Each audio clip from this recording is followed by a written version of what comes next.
Evening. This is the third attempt at this allegedly short stream. The stream is going to be short, but the attempts to get it right apparently are not. The problem has been an audio problem, so I'm hoping some of the audience comes back to let me know if the audio has been fixed. I'm going to play my little intro. Hopefully that will give a few moments for people to come on and let me know how the audio is. And Charles says it's good, but let me play the intro and I will be right back.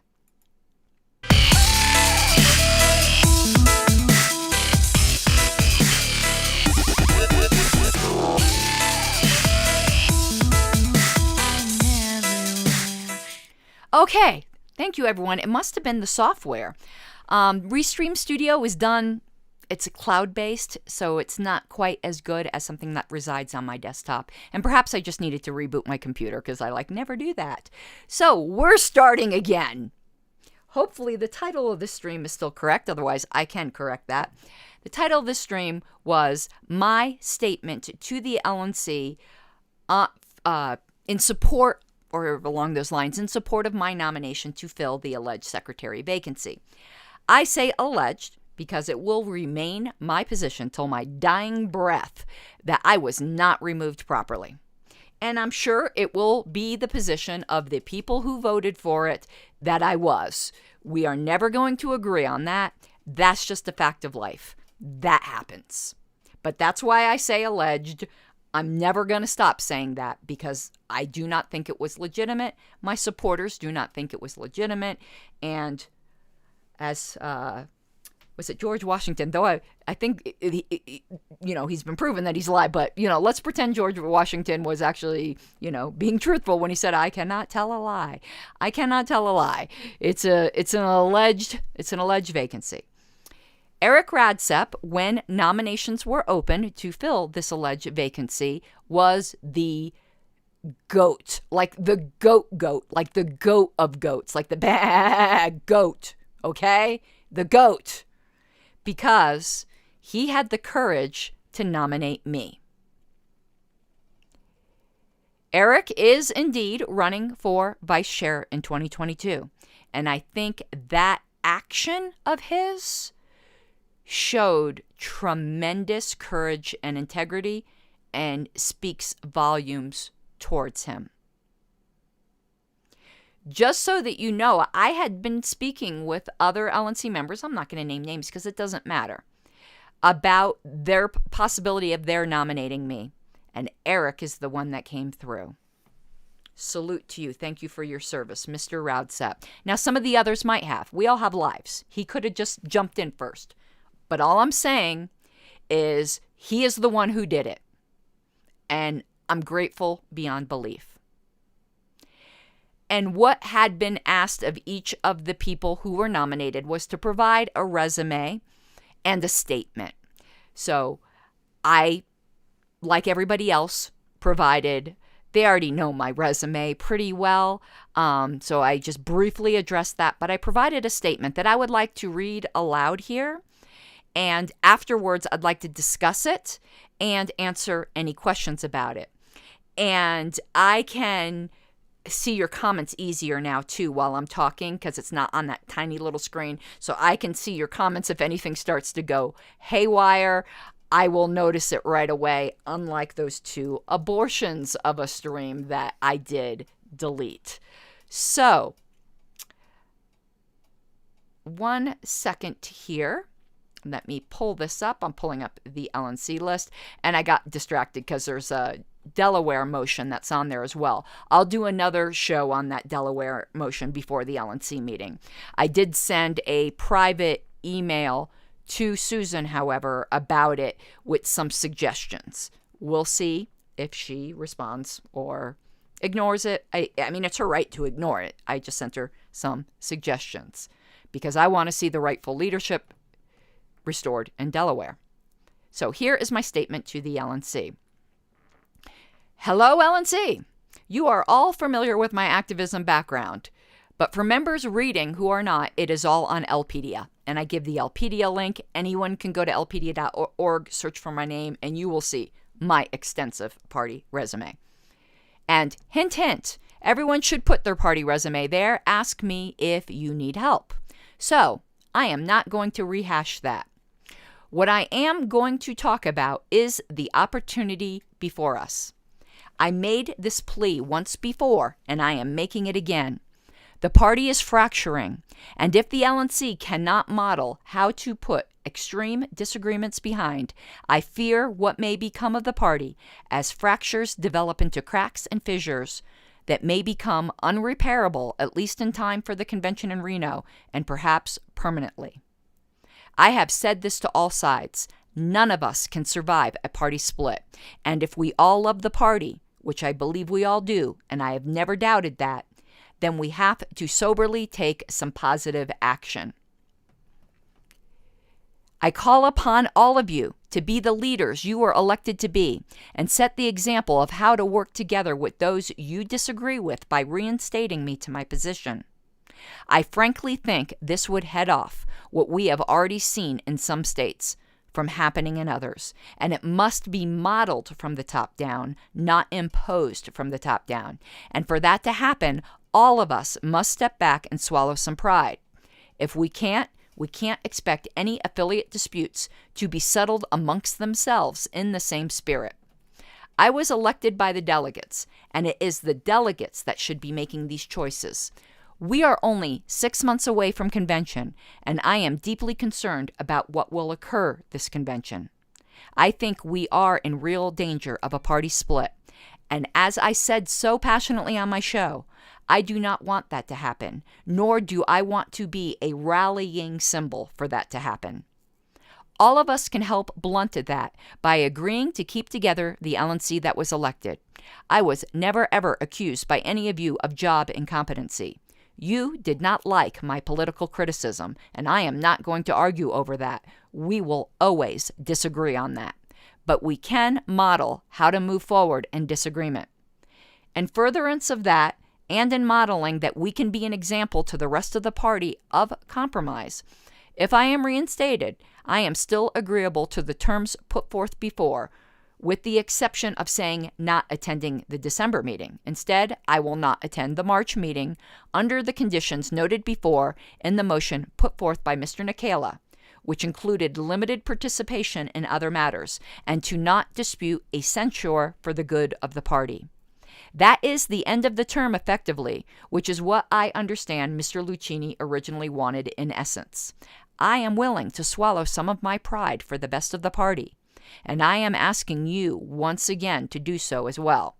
And I just want to clarify that statement for a second. Where I say I am asking you once again to do so, I'm not asking them. That statement could be read two ways. It could be read as they've swallowed their pride once before and I'm asking them to do it again, or it can be read as in I asked them once before, they didn't do it, and now I'm asking them again. That is the way you should interpret that. Because I've made this offer before and they refused. I'm making the offer again.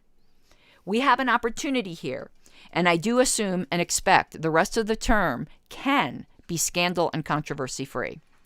Further, I have already done the convention preparation, and I know how to take care of these things. The best interest of the party is not to put a brand new person into a very hot situation right before a convention. It is not the right thing for the party.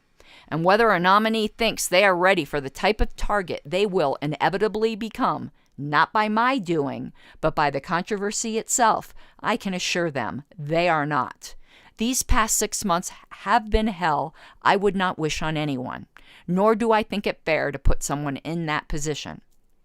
I also want to emphasize a problem that I don't think the LNC has fully wrestled with the Judicial Committee decision that will dominate Reno if not blunted, and us coming back together will blunt it. I find that the LNC wants to have it both ways. It wishes to accept the JC decision while rejecting the pivotal supposition upon which it rests. Of course, you can do that, but not with consistency and the appearance of being hypocritical. I will try to explain this clearly, as I did confirm it with Dr. Moulton when I asked him about his assertion in the pivotal statement about severability.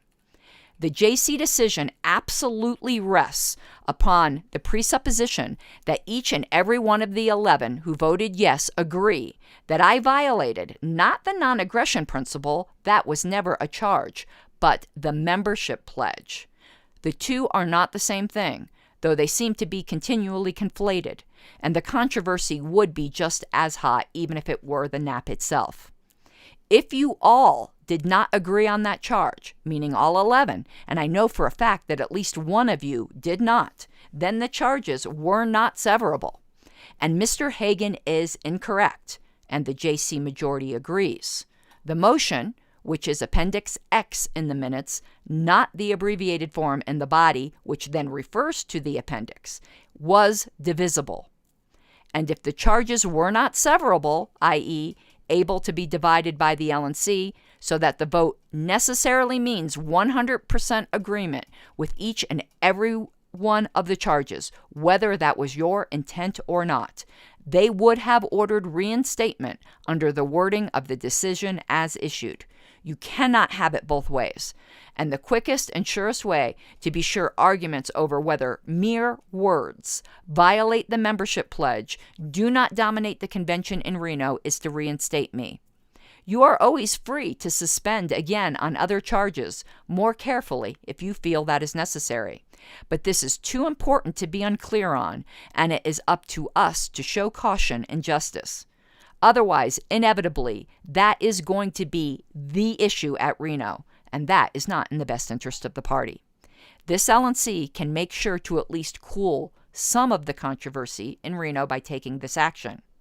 To be clear, my supporters do not want me to make the concessions I noted above. I offer it again, as I did in the past, for the good of the party, and I ask the LNC to do the same. We can shock the party in a good way here and start 2022 on a good step that the whole world is watching. My phone number is 561-523-2250, and I will be at the meeting in Reno. And that concluded my statement to the LNC. Oh, and thank you so much, CJ, for the super chat.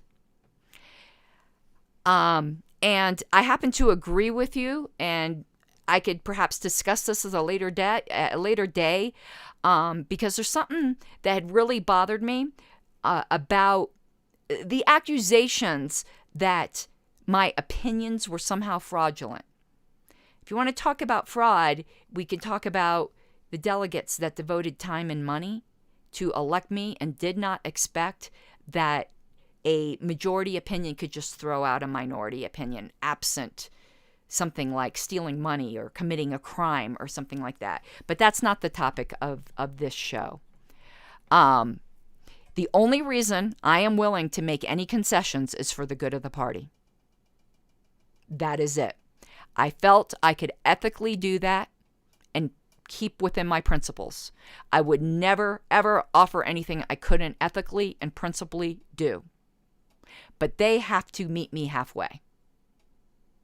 I am doing all that I can. I made this offer before and it was rejected. I'm making it again in good faith. I am not making this just so that when it's rejected, which I believe it will be to honest, when I did not make this offer so that when it is rejected, I could just have another talking point about how it was only me that tried to mend this situation. That will be true if it's rejected, but that's not why I'm making this offer. I'm making it in absolute good faith, not to score stupid points. I've scored enough points. My cause is just. The people who support me already agree my cause is just. I don't think I could earn additional points with my supporters, even if I tried. So that isn't the purpose of this. This is done in good faith because I legitimately do fear for this party, which was why I was willing to swallow some pride, and they need to be willing as well. Again, though, honestly, do I think it will be accepted? No. Do I hope it will be? Yes, for the good of the party. Because believe you, I don't want to accept the censure. I will do it for the good of the party, because I don't believe I deserve one. If I deserve one, so does half of the LNC. But, there's a time for fighting over every single thing, and there's a time to not major on the minors and put the party first, if you can do so within your principles. And I've done what I believe I can do within my principles that's for the good of the party and still maintains justice. And I know not everyone's going to agree with me, but I wanted to get this out here so that you guys would just know where things are at. I don't expect everyone to disagree with me, though I don't expect anyone will think this was an unethical move. You just might think I'm conceding too much. I'm willing to do that to head off a party split, because I am being absolutely genuine when I say I fear it. And however much some people think that's what they want, it isn't what they want. No one will survive a party split. I've explained the reasons why before, but I'll go over them briefly here. Let's just say you had a 60-40 split. Neither side will regain ballot access. Do you know how many millions of dollars it costs to get us where we are now? Not only that, despite the very strong statement in the national bylaws that the National Party has the right to dictate who can use the words Libertarian Party, they really can't. I don't believe in IP to begin with, so forget about that. They do believe in IP. But the fact is, the National Party did not trademark the term Libertarian Party till I think it was 1990. And nearly every state affiliate existed prior to 1990 and has equal right to use those words. So we'll have a fight over the party name. That will cost millions of dollars in a decade. If you don't know anything about how IP lawsuits go, they are a nightmare. Neither side will survive. Our reputation will be trashed. All credibility will be trashed. So if I have to make some concessions in the even minuscule hope of heading off a party split, I will do that. Now, other things I couldn't do ethically. I couldn't just accept the suspension and say it was just, because it wasn't. I ethically cannot do that. But I've done what I ethically can do, and it requires them to meet me halfway. I hope they do. The odds are not in favor of it, honestly. And then the delegates at Reno will still have to settle this. But I would like the issues at Reno to be about the best, most important issues. And any we can resolve beforehand, I want to. And I don't want to see other states going through what New Hampshire, Delaware, and to some extent Massachusetts are going through now. And that is all a waterfall effect, whether the LNC wants to believe it or not. Everyone else sees it. It's all a waterfall effect, except for New Hampshire. New Hampshire was the catalyst. Delaware and some of the purges going on in Massachusetts are all a waterfall effect of what the LNC did to me. And we can stop it. So that's why I made that statement. I mean sincerely every single word of it. So we shall see what happens. I'm pretty sure I already know what's going to happen. I think a decision's already been made behind the scenes. But I don't know that for a fact. All I know is I heard it from a source that's been 100% correct in everything they have told me so far. Things that I didn't even believe when I heard them. And then I'm like, whoa, that did happen. This particular source is really good. But we shall see. I was already going to Boston, not to make any kind of nomination speech, which I assume I'm going to be able to do, but to advocate for Delaware. I know some people are hoping I was going there to light people on fire and, be, hellfire and brimstone. I am not. I will not do anything that will cause retaliation out of some kind of anger towards me, towards Delaware. Delaware is primary on my mind right now. and protecting that affiliate and the legitimately elected board. Those of you who've known me a long time, and I read some statements the other day from years ago that show I've been very, very consistent, that the entire reason I got on the LNC to begin with is to protect affiliates, and I will always do that. And that's not as selfless as it sounds, because I've also made it clear, in protecting other affiliates, I am protecting Colorado by proxy, and I will protect Colorado. I will fight to the bitter end to protect Colorado. So that's where we're at. So let me go through some of these comments, and a little cognac can't hurt. Oof, it's a Grand Marnier. If any of you ever are thinking, oh, I want to send her a surprise present. Oh my God, I'm so addicted to this stuff. Maybe we'll buy some in Reno/Sparks and have a toast together. So let me go up through comments and see what's going on. And another super chat from CJ. And CJ again, oh my God, CJ, you're my biggest fan tonight. Oh, thank you. I truly appreciate it. And because I do now have like a 9-to-5 job, now everything that comes through this, through Super Chats, through my Patreon, is all either going back into the show, because there's certain licensing fees for the software I use. I mean, I don't mind telling you, like the Restream fee, but Restream is totally worth it. It's $500 a year, and I just had to pay that bill. And Ecamm is $250. So it's like, before you make show number 1, it costs $750 a year. Okay, so, you know, it goes towards that. But what it's also going to go to is my campaign. So if you believe in my cause and what I'm doing, these super chats and things like that now, since this isn't my sole source of income now for a living, unless this job doesn't work out, because I've only been there a week and a day, but so far it seems to be working out. I love it, but you never know how the employer feels about you. You know what I mean? For a Mac, CJ, I don't like StreamYard better. I used to use StreamYard. I don't like it. Ecamm, you don't know a lot of the things I can do with Ecamm. One day, I might, just for people who are interested, and again, it's Mac only, I might showcase some of the features of Ecamm, but I wouldn't give up Ecamm. I wouldn't give up Ecamm for the world. Just wouldn't. I use StreamYard. I've used Ecamm. For Mac users, hands down. I love it. I just absolutely love it. And I don't use it even to like a fraction of its capabilities yet, because I need to sit down and really go through some tutorial videos.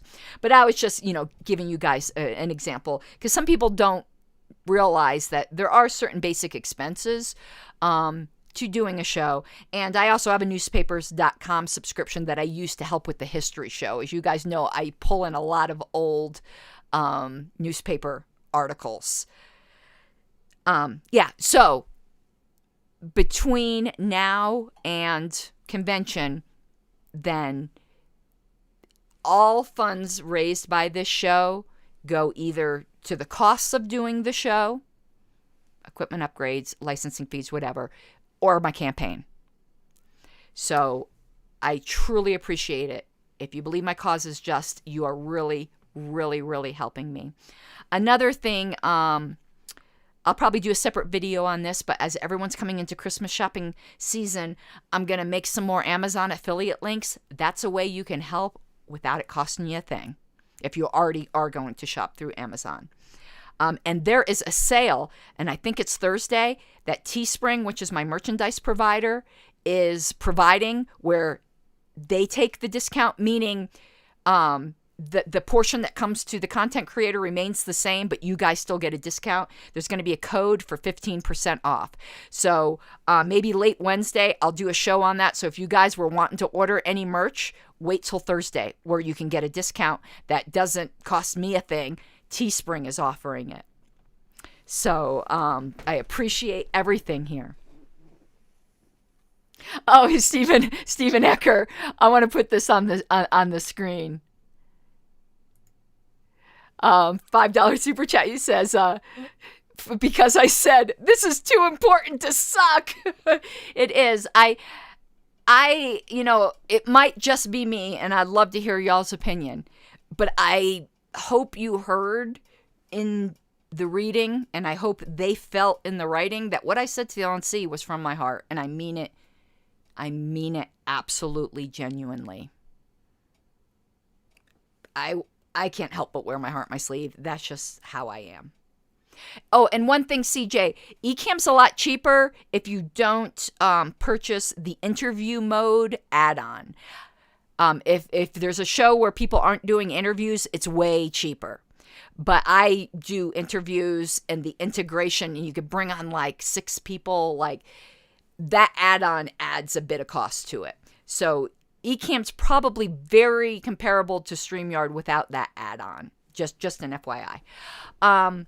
And CJ says, patron for life, so thank you so much. I am going to keep this stream short, so we're going to close it here unless there are any other questions. I super appreciate all of you. I will be at the LNC meeting in Boston. I have work to do tonight on delegate allocations because I am still performing my duties that I was elected by the delegates to do to the best of my ability, which of course is limited because there's certain resources I no longer have access to. But to the best of my abilities, I am going to continue to do the job that I was elected to do. Because I've always felt that my duty is not to the LNC. My duty is to the party and, by extension, the delegates at convention. Oh, did I spell your name wrong? I'll fix it. I spelled everyone's name wrong, I think. If Steven is in chat, he'll tell you I spelled his name wrong. I'll fix that. You should have told me. Okay, everyone. I'm going to play the ending credits in which CJ's name is spelled wrong. But the next time it's played, it will be spelled correctly. Thank you, everyone. I hope you have an awesome night. And I wouldn't have made it through these past 6 months without you guys. I'm damaged from what happened to me.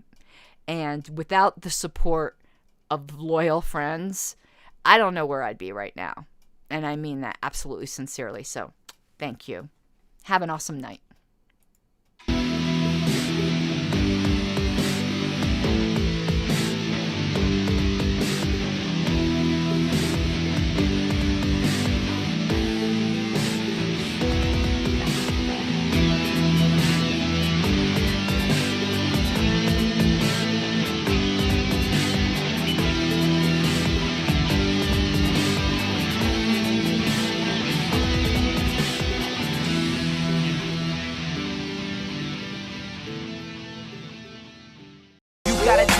Given, that's how we live it. Don't be mad at the system, it's simply how we've existed. I hear a lot of people talking like they politicians and choose to be an accountant because it's safe in a business, not because they want